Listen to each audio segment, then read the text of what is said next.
Gracias. En este momento tenemos a un invitado especial, Fernando Pérez Memén, quien es licenciado en Filosofía por la Universidad Autónoma de Santo Domingo y doctor en Historia por el Colegio de México. Ha escrito más de 17 libros y mucho más de cientos de artículos relacionados a la historia del pensamiento, a la historia de las mentalidades y también la relación entre el Estado y la sociedad, o Estado y sociedad, por lo que para nosotros es un Estado de Iglesia, por lo que para nosotros es un honor, ¿verdad?, tener a Fernando Pérez Memén en estos momentos. ¿Cómo se siente, Fernando? Todo bien, gracias, el honor es mío. Contento de estar aquí con usted y en esta biblioteca que para mí tan amada, porque varias veces la he frecuentado. Cuando era estudiante, muchas veces estuve estudiante de aquí, y luego cuando hacía ese libro, La Iglesia y el Estado en Santo Domingo, para la UAS,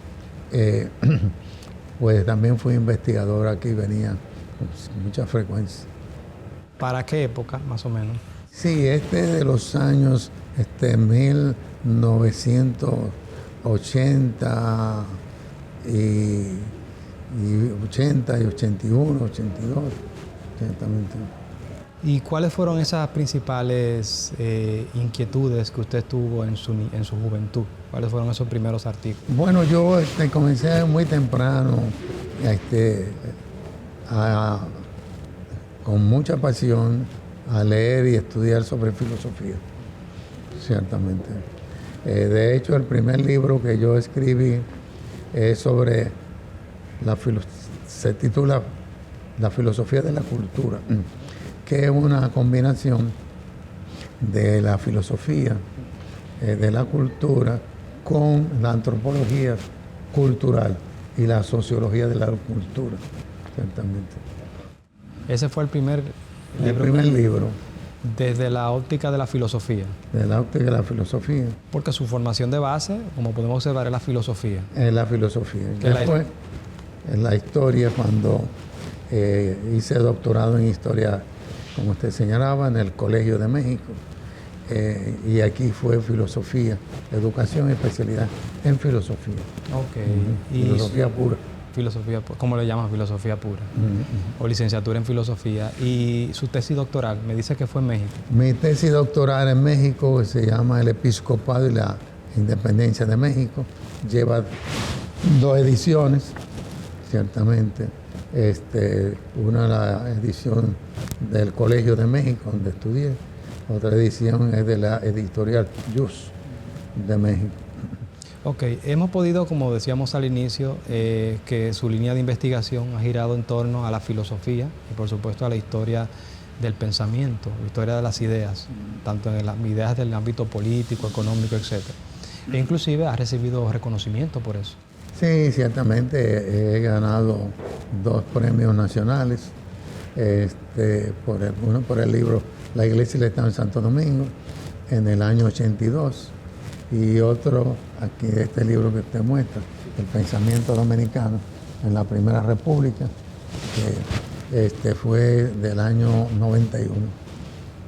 Y entonces también varios reconocimientos que se me han hecho en base también a mi labor intelectual y mi labor académica. He sido reconocido por la Sociedad de Periodistas y Escritores, con el Cabo Nabo de Oro. He sido reconocido como joven sobresaliente de la República Dominicana por JACE, el capítulo JACE de aquí, por también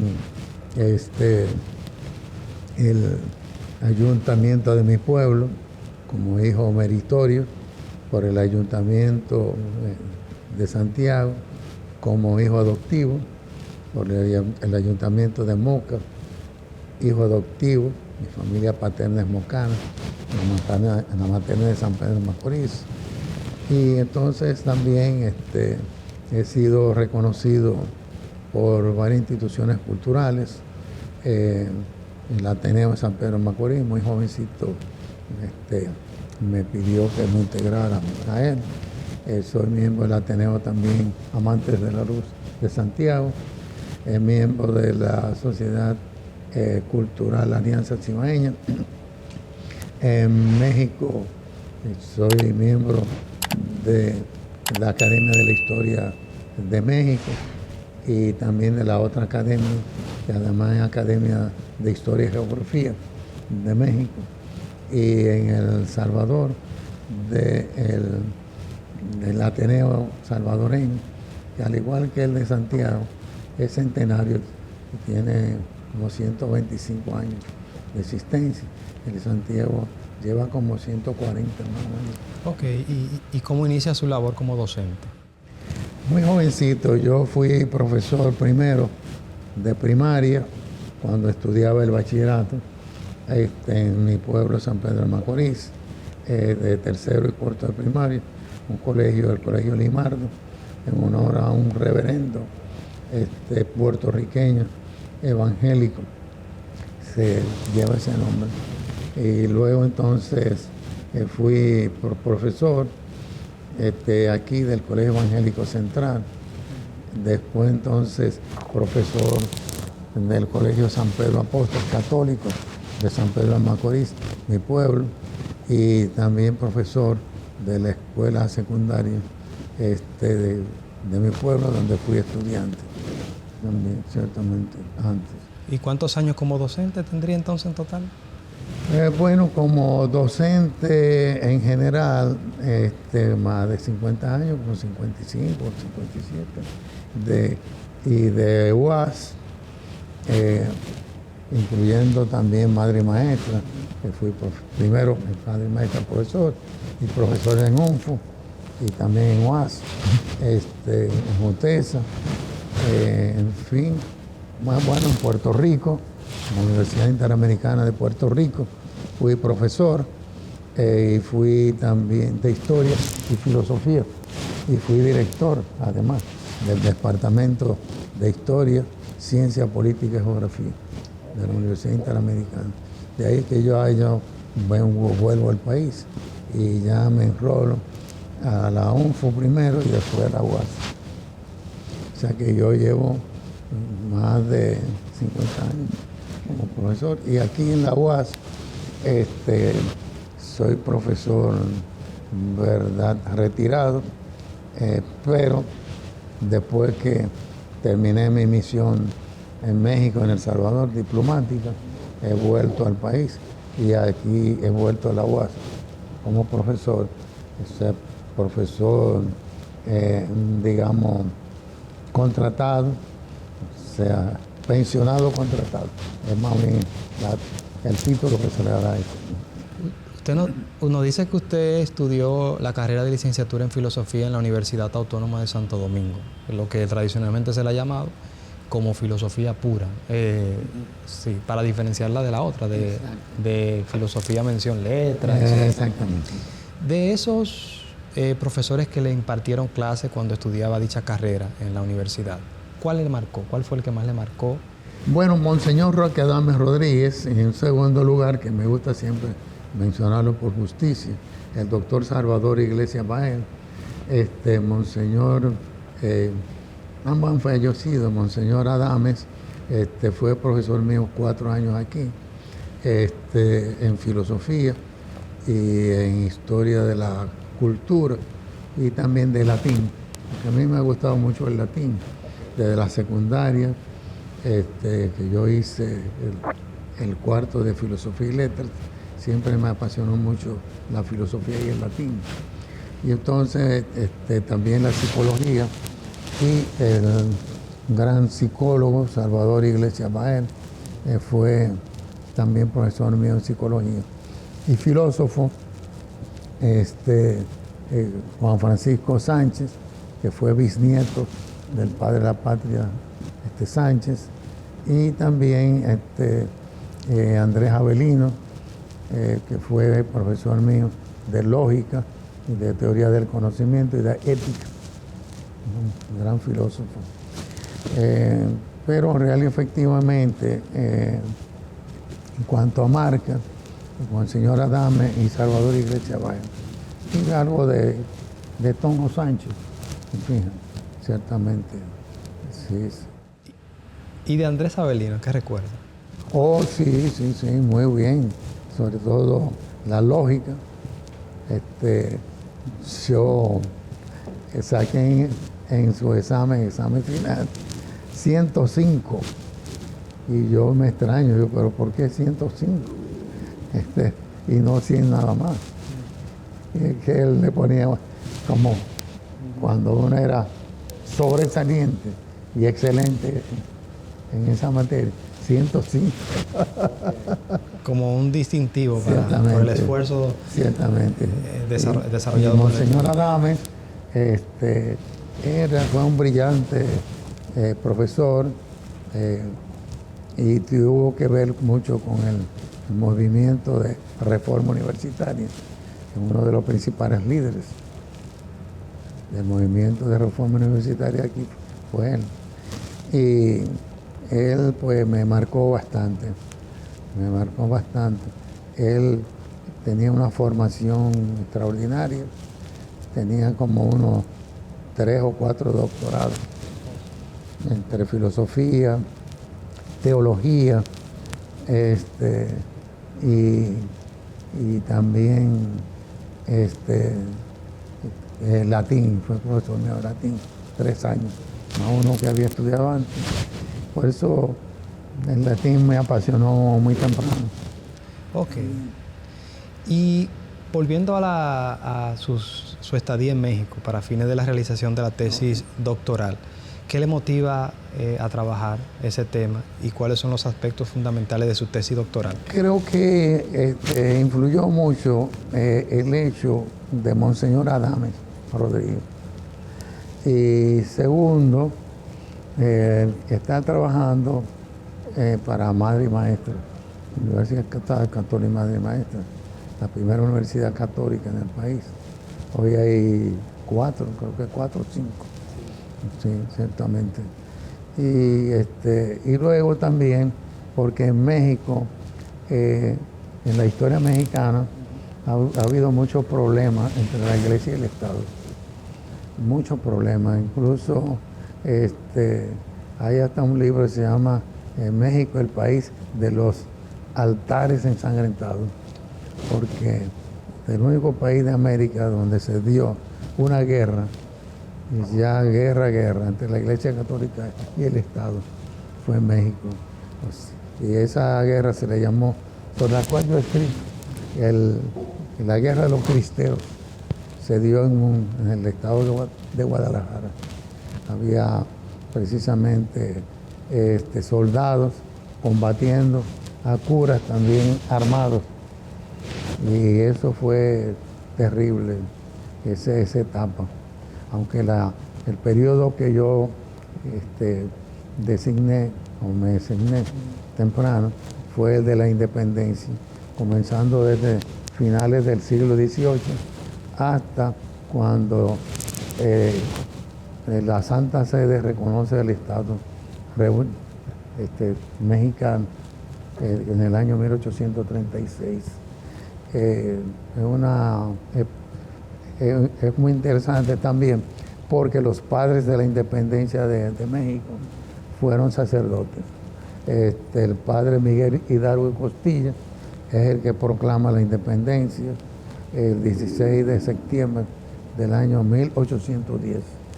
Y que dicho sea de paso, es el que primero abolió la esclavitud de todas las razas. Que real y efectivamente eso, su vida terminó cuando la Inquisición, que luchaba por la pureza de la fe, etcétera, lo apresó, mandó a apresarlo. Había una relación entre la Iglesia y el Estado en España muy fuerte, y la Iglesia y el Estado trabajaban muy cercanos, aunque hubo también algunos funcionarios estatales que fueron perseguidos por la Inquisición cuando mostraban ideas contrarias al dogma católico. Entonces el segundo padre de la independencia de México fue otro cura, Morelos. Lo que vemos, lo que permite observar la influencia que ejerce la iglesia. Muy fuerte, muy fuerte. Entonces, aquí también hubo esa influencia, también, pero no con esa fortaleza también mexicana. Por ejemplo, en la primera constitución dominicana, la Asamblea Constitucional, en la Asamblea Constitucional se registraron 8 sacerdotes como diputados. Okay. Y entonces justamente la Iglesia y el Estado aquí también desde muy temprano, en la época colonial, fue marcando su paso. Esta universidad en sus orígenes fue una universidad real y pontificia. Real porque el emperador Carlos I de España es el que la funda, le pide al Papa, ¿verdad?, el derecho a fundarla.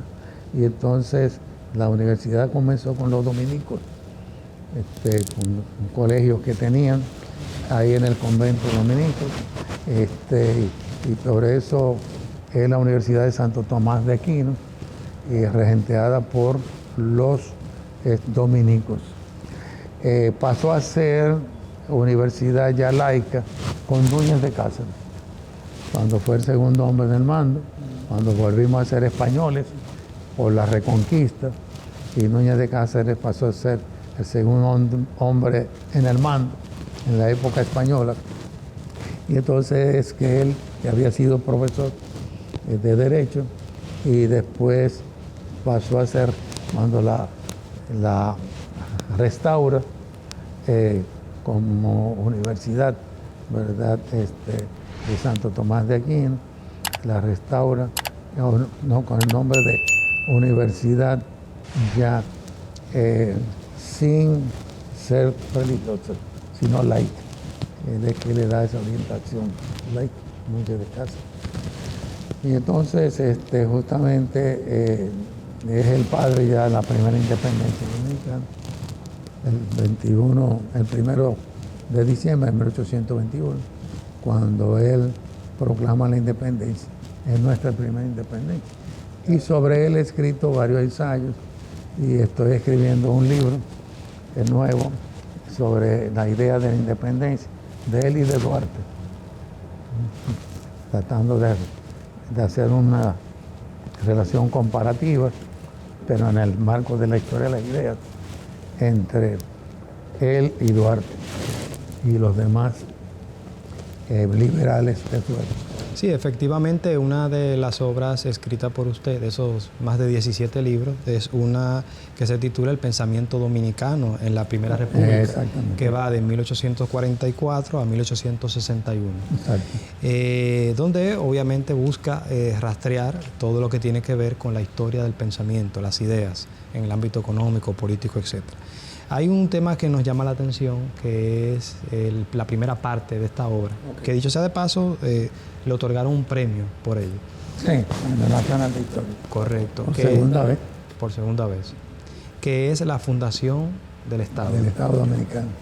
Nos gustaría, usted sitúa, al empezar a hablar de la Fundación del Estado Dominicano, como efectivamente ya usted lo indicaba, en el proyecto efímero de José Núñez de Cáceres. Exacto. ¿Cuáles son de esa obra que usted está escribiendo ahora recientemente, cuáles son los puntos clave y por qué situar este proceso de creación de un Estado en José Núñez de Cáceres? Sí, ciertamente, porque, y eso hay que reivindicarlo, es el que primero hace la independencia. Nuestra primera independencia, del 1 de diciembre de 1821.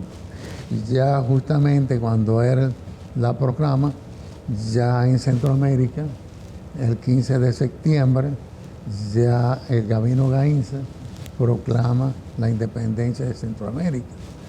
Y al día siguiente es que Hidalgo, en México, el cura Hidalgo, la proclama, el 16 de septiembre del 1821. Y ese es un año, como el maestro Bosch dice, fecundo, porque otros países de Hispanoamérica pues hicieron su independencia en 1821. Panamá la hace 3 días antes que nosotros, en unión a la Gran Colombia, que dicho sea de paso, Panamá es muy bien recibida sobre el proclama de independencia por Bolívar y por Santander. No así con Núñez de Cáceres, que mandó a Antonio María de Pineda, que es el primer periodista dominicano, Núñez de Cáceres II, que edita el Telégrafo Constitucional, editaba, y Núñez de Cáceres el Duende. No pudo ir a Bolívar ni a, y a Santander, pero no se comprometió. Pero sí, cuando el coronel Fábrega le envía una comunicación a Bolívar y a Santander de que han hecho la independencia en Panamá y que se adhiere a Panamá a la Gran Colombia, fue recibido con mucho júbilo, mucha alegría. No así con Núñez de Cáceres, cuando va Antonio María de Pineda a comunicarle que se proclama la independencia en unión a la Gran Colombia. Entonces hay varias explicaciones sobre eso que yo la trato en algunos artículos y ahora también en este libro con amplitud. Entre otras, que Bolívar se sentía comprometido con Petión, que cuando Bolívar necesitó ayuda y se refugió, se asiló en Haití, en la parte del sur, donde existía la República. En el norte era un imperio, con Enrique Cristóbal, pero no fue al imperio, él era republicano. Y entonces sí, él se sintió comprometido porque Petión lo ayudó con dinero y con armas. Y hay una parte en un documento de él que yo cito textualmente en esa obra que escribo, donde él decía que jamás él se iba a ir en contra de Haití, sin entrar en mencionarnos a nosotros, pero en sentido general. Yo sería imposible irme en contra de Haití, porque tengo mucha gratitud a Haití. Y eso explica el por qué no apoya el proyecto exacto. de... Pero también hay otra razón que yo señalo en un artículo que se llama Núñez de Cáceres de liberal moderado a liberal radical, que también yo lo integro a este libro. Y es que Bolívar, para no tener problemas con los americanos y con los ingleses, que lo apoyaban, él pues decidió oír a los americanos y los ingleses que él tratara de no seguir dándole o luchando por la independencia de países de España, como que eran colonias, Cuba, Puerto Rico, República Dominicana, y que mejor se mantuviera un estado como una especie de entendimiento, ¿no? Bien, con España, para que no siguiera la guerra, porque él es el que liberta 4 países, Colombia, Venezuela, Bolivia y Ecuador. Después que se integra Panamá. Entonces, Panamá siguió unido a la Gran Colombia hasta el 1851, cuando duró hasta esa fecha la Gran Colombia. Incluso en 2 ocasiones Panamá quiso salir. Y en una de esas Bolívar los convenció a los panameños y volvieron. Y en una segunda vez, ya muerto Bolívar, también ellos intentaron salir, pero los retuvieron. ¿Y cuál es, en el plano de las ideas, cuál es la conexión entre ese primer proceso llevado a cabo por José Núñez de Cáceres, que dicho sea de paso, eso duró tan solo unos cuantos días prácticamente? Exacto. y la independencia ya posterior o separación, 27 de febrero de 1800. Exactamente, sí. Bueno, precisamente en sentido ideológico hay una gran influencia justamente de una doctrina que se llamó el pactismo, que siguieron antes que Rousseau los padres jesuitas, el padre Suárez y el padre Mariana. Ya luego con Rousseau y Montesquieu es la idea de que entre el pueblo y el rey, los reyes, hay un pacto que los reyes tienen que cumplir haciendo felices, se fija, a sus súbditos. Y en el caso de los súbditos, manteniéndole la obediencia y la lealtad. Pero cuando no se da la felicidad del pueblo, de la sociedad, entonces el pueblo puede levantarse en contra justamente de los reyes y príncipes para romper ese pacto y hacerse independiente. Entonces yo he encontrado que en el fondo de esa independencia nuestra, tanto la de Núñez de Cáceres como la de Eduardo y los Trinitarios, está esa idea del pacto. Entonces Rousseau ese pacto le llama contrato, y su obra, El contrato social, su fundamento es el rey o los reyes no hacen felices a este pueblo, a los súbditos de este pueblo. Entonces el verdadero soberano no es el rey, no es el príncipe, sino el pueblo. De ahí viene también la idea de la soberanía, que la soberanía es, como dice Duarte en su proyecto inconcluso de constitución, que la soberanía es esencial al pueblo. Y esencia es justamente lo que define y determina un ser. O sea, que lo que define y determina precisamente a un Estado es su soberanía. Entonces en eso hay esa liga, Núñez de Cáceres ideológicamente y Duarte. En la primera parte, usted hablaba de que se encontraba escribiendo un artículo, ya usted publicó un artículo sobre la guerra restauradora, pero desde el punto de vista de la ideología. Sí, un libro. Un libro. Y antes había escrito artículos. Y después he escrito artículos sobre la ideología de la restauración. ¿En qué consiste? Sí, bueno, que justamente las ideas permanecen vivas, pues en un momento pueden declinar y entonces justamente vuelven.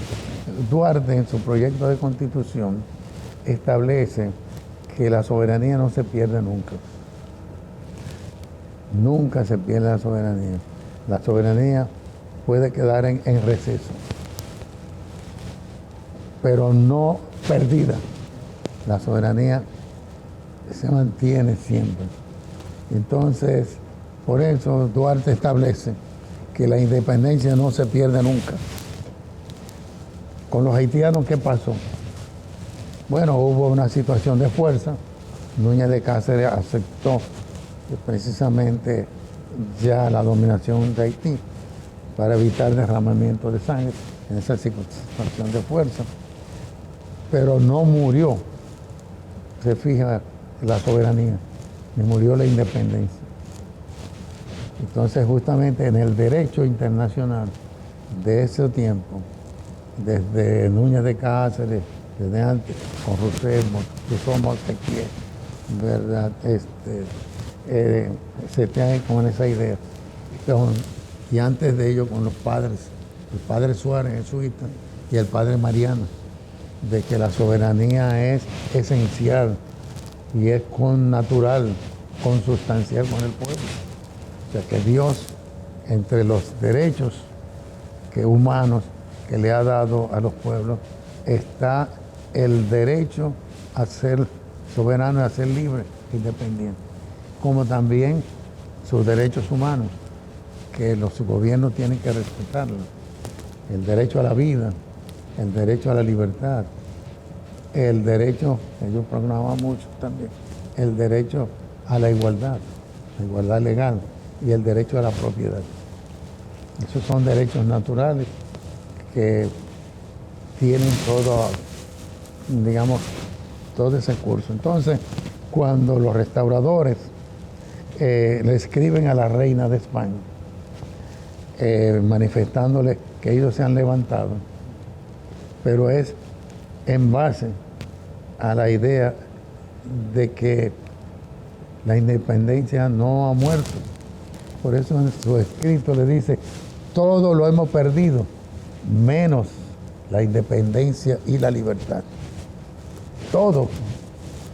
Y entonces ahí vemos a Duarte, se fija, y vemos a Núñez de Cáceres en esa idea profunda, ¿no? Ciertamente. Perfecto.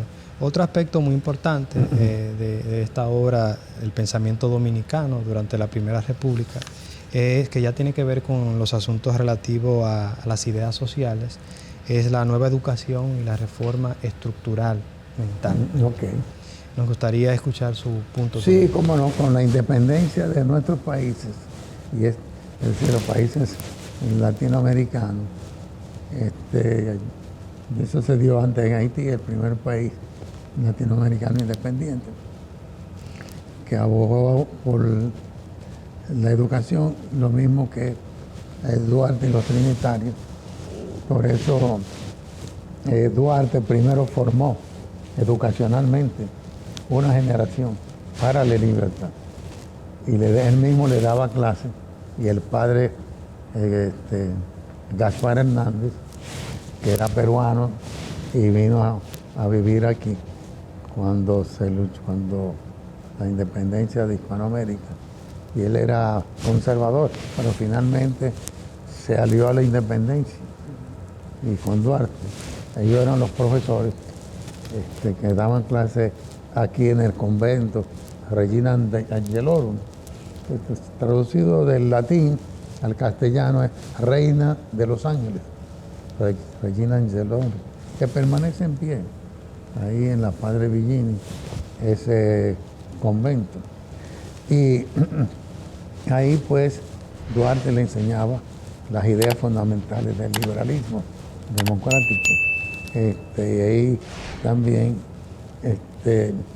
el padre, por su lado, historia civil, historia religiosa, y también literatura, y ahí las ideas de romanticismo, el romanticismo filosófico, el romanticismo literario. Perfecto, perfecto. Al día de hoy, ¿cuál sería, entiende usted, queda pendiente en cuanto a la transformación mental del pueblo dominicano? Bueno, sí, ciertamente. Primero, fortalecer la conciencia y la autenticidad de la dominicanidad. O sea, el fin de la educación es precisamente formar buenos ciudadanos identificados con su terruño. O sea, nosotros los dominicanos tenemos un desafío de ser dominicanos, siempre, ¿se fijan? Ni haitianos, ni americanos, ni rusos, ni alemanes, ni españoles, dominicanos, plenamente dominicanos, ser fiel a nuestras esencias de dominicanidad. Dos, procurar luchar para que nuestro país alcance un desarrollo integral, es decir, no solo es el desarrollo económico, sino el desarrollo moral, espiritual, mental, etcétera, etcétera. Volviendo un poco atrás, en relación a la iglesia en tiempos coloniales, ¿cuál fue la posición de la iglesia? Bueno, aquí. Sí, la iglesia, primero hay que entenderla, que la iglesia estaba subordinada al Estado. Y el Estado era un Estado teocrático. Tal es así que incluso hubo cardenales que gobernaron España. Por ejemplo, el cardenal Jiménez de Cisneros, gran amigo del padre Las Casas, que incluso es defensor con las casas de los indios. Así es. El padre Cisneros. Y hubo varios sacerdotes, obispos y arzobispos que tenían las dos investiduras. Por ejemplo, el obispo Fuenmayor, el arzobispo, que es el primer arzobispo de América y de aquí América. Él fue también gobernador y capitán general. Y así hubo varios. Y ya en la República, Meriño, que como sacerdote no era todavía, era presbítero, ya después de la presidencia va a ser arzobispo. Meriño, que es el que también restablece la universidad, que había sido cerrada de la época haitiana. Entonces es el que la restablece con el nombre de Instituto Profesional. Otro arzobispo, el arzobispo Noel, ya fue también presidente de la República, o sea, ya con la época republicana. Ya no. Pero lo que quiero decir es que esas fueron como herencias de la época española. Esta universidad de Santo Tomás de Aquino, como se llamaba, fundada por Carlos I de España y V de Alemania, y por los dominicos, la Universidad de Santo Tomás de Aquino. Justamente esta universidad fue recinto también de obispo y arzobispo, y también fue, creada bajo esa égida eclesiástica. Las primeras escuelas y los primeros conventos fueron creados también por la iglesia. O sea que hay que reconocerle precisamente esa labor. Donde primero se habló de derechos humanos fue aquí, y fue por la voz del fray Antón de Montesinos, que encontró eco en el padre de Las Casas, el apóstol de los indios, como se le ha llamado. Entonces hay que reconocer eso. Hubo sí otras ramas de eclesiásticos que apoyaron los abusos en contra de los indígenas, que apoyaron la esclavitud, que tuvieron esclavos. Que fueron grandes terratenientes. Y grandes terratenientes, ciertamente. O sea que hay esa realidad que hay que verla en su conjunto. Bien. Otro aspecto ya para finalizar. Aquí usted habla del triunfo del pensamiento conservador. Okay. Me gustaría que nos refiera en qué consiste ese pensamiento conservador y si aún al día de hoy se mantiene dicho pensamiento conservador. Bueno, sí, el conservadorismo y el liberalismo están en pugna hace mucho tiempo en toda Hispanoamérica y antes de ellos en Europa, que sigue en Europa y sigue en América Latina. Y en nuestro país también, de la época justamente del padre de Las Casas, hay todo un pensamiento conservador. El pensamiento conservador, y hay un libro sumamente interesante que lo estudia, como también el pensamiento liberal, y yo lo cito varias veces, que es justamente, el libro se llama Ideología y Utopía. Entonces, de Karl Mannheim, en Ideología y Utopía, que también lo estudia el liberalismo y conservadurismo, otro autor alemán, Weber. Entonces, el pensamiento conservador tiende, como su nombre dice, a conservar el orden social. Hay un conservadorismo de tipología, una tipología de un liberal conservador y de un conservador liberal. Entonces, el conservador es el que quiere a rajatabla el mantenimiento del orden social, que la propiedad sigue en manos, ¿verdad?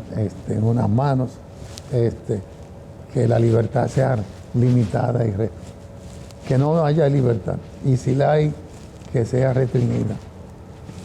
Entonces hay un conservador liberal que es el que considera que la propiedad y el orden social debe conservarse, pero dando, ¿verdad?, una cierta oportunidad a adquirir la propiedad. El conservador quiere que el orden se mantenga, y en oposición a él está el liberal, que quiere transformarlo. Pero hay un liberal conservador. Yo catalogo, por ejemplo, a Núñez de Cáceres liberal conservador en una primera época, en la época de su independencia. Pero ya luego él cambia a liberal radical cuando está en México. Como liberal conservador, él, por ejemplo, no abolió la esclavitud. Que por cierto, Bolívar tiene también esa orientación ideológica. En su primer momento, en su primer tiempo, Bolívar real y efectivamente no abolió la esclavitud. Serán sus continuadores. Entonces, eso es realidad. El conservadorismo, como el liberalismo democrático y socialismo, que es transformar, ¿verdad?, el orden social, son opuestos los conservadores, que quieren mantener, ¿verdad?, sus privilegios, sus oportunidades, etcétera, etcétera. Bien, ya para finalizar, la última pregunta.